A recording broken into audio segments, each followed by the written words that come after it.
नमस्कार.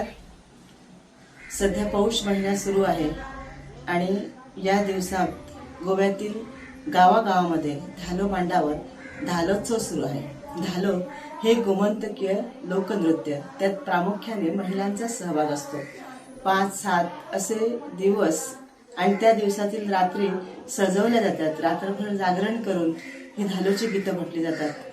सत्तरी तालुका हा निसर्ग, संस्कृती आणि इतिहास या दृष्टीने अतिशय संपन्न असा तालुका आहे आणि लोकसंस्कृतीचे संचित जर अनुभवायचे असेल तर या धालोत्सवाच्या दिवसात आपण जर सत्तरी तालुक्यातील गावागावामध्ये गेलो तर हे असे संचित आपल्याला निश्चितपणे दिसेल. धालो संदर्भात वेगवेगळ्या व्याख्या सांगितल्या जातात, परंतु लोकमत म्हणतं की धालो म्हणजेच परमेश्वराचा धाव आणि हा धाव करण्यासाठीच ह्या महिला अतिशय उत्साहाने जमतात.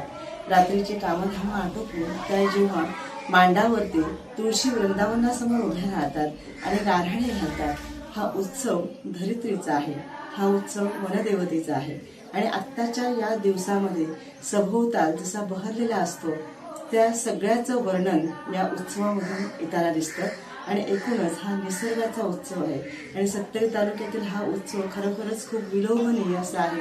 रात्रीच्या निरव शांततेमध्ये जर समजा आपण धालाच्या मांडावर गेलो नाही, आपल्या घरामध्ये शांतपणे झोपण्याचा प्रयत्न केला तर त्याही वेळात अतिशय संथ लयीत अशी हे गीताचे बोल आपल्याला ऐकू येतात आणि आपली रात्र अतिशय प्रफुल्लित आणि समाधानी होऊन जाते.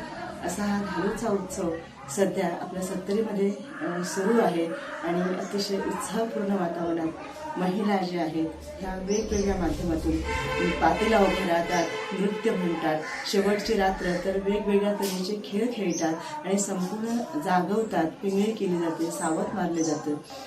काव्य, संगीत, नाट्य या सगळ्यांचा एक सुंदर मिलाप म्हणजेच हा धालोत्सव असतो. धन्यवाद.